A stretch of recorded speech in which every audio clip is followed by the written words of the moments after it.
This is the first time the 2022 Ford F-150 Lightning has a direct competitor. The 2024 Chevy Silverado EV was shown off last week, and of course we're interested in seeing how they fare against one another. With a limited number of trim and engine options for the Chevy in its initial year, we can begin to make some meaningful comparisons and contrasts. There are some areas with which we can look at now that we've seen it. As a result, let's get started. Actually, before we get started, we'd love it if you join our community. Smash that subscribe button, and hey, hit that like button too. All right, back to the story.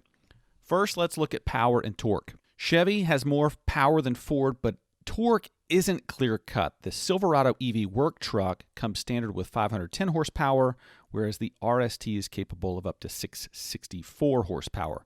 The Lightning also has two motors and four-wheel drive. The short-range design makes 426 horsepower, and in the long-range one, makes 563 horsepower, so it has a lot of power. You get 775 pound-feet of torque no matter what kind of Lightning you have. This is the Silverado EV WT with only 615 pound-feet of torque. The Lightning has 780 pound-feet more than the RST. Now let's look at towing, payload, and the length of a bed. After a few years, both Ford and Chevy are getting better at their cars, with the maximum towing capacity of 10,000 pounds and a payload capacity ranging from 1,800 to 2,000 pounds. The Ford is the clear winner in terms of both towing and payload. The Chevy can tow between 8,000 and 10,000 and carry between 1,200 and 1,300 pounds. Because each truck is different, the numbers are different too. With a bed that's 5 feet 11 inches long, the Chevy comes out on top. The Ford has a bed that's 5 feet 6 inches long. With the optional midgate, Chevy's back seats can be folded flat and the rear glass can be removed, allowing more luggage space within the cabin. Both trucks have a trunk in the front, but Chevy hasn't yet said how much space there is. On the other hand, the Ford has a nose area of 14.1 cubic feet. As a backup power source for your home, Lightning could also be used to charge your appliances. You get 2.4 kilowatts of power from the base model. The Lariat and Platinum models get 9.6 kilowatts of energy, which can run the fridge and lights when your home loses electricity. You can also use up to 11 outlets. Ford has an accessible 80-amp home management system too. Chevy hasn't said the same thing about the Silverado EV, but there's still a lot of room for growth. When the Silverado EV goes on sale, it'll have 10 outlets to charge things at campsites and job sites. There'll also be a 240-volt outlet in its bed. It'll have 10.2 kilowatts charging capability and, like the Lightning, can charge other EVs. Let's look at some other key features. Both trucks would be able to help you drive on the highway without having to touch your hands to the wheel. A system called Blue Cruise is used by Ford cars, while a system called Super Cruise is used by Chevy cars.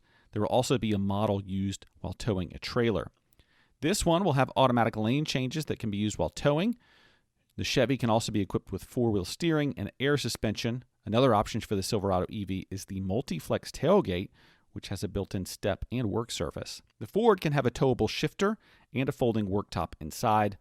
On the top-level Lightning, you can get a fully reclining front seat that's great for taking a nap when you're not behind the wheel. So let's talk pricing now. When it comes to pricing, Ford has a significant advantage, at least right now. It costs $41,669 with the destination charge, not including the federal tax credit of $7,500 that you can get. Ford also has a lot of different trims and battery options, as well as the truck is already being made and will be on the market soon. Regular customers will only get one trim level for the first year of the 2024 model. Many extras make the RST cost $105,000 as a base price. It's called the RST. That doesn't include the charge for getting to your destination, which may not have been set yet either. Another thing, it won't be on sale until late next year. However, if you're willing to wait until the 2025 model year, Chevy will offer many additional trim levels and engine choices. To start, 2025 models will cost $38,900 without a delivery fee. This is almost the same price Lightning models begin at. So which one do you like better? Let us know in the comments below, and thanks for watching.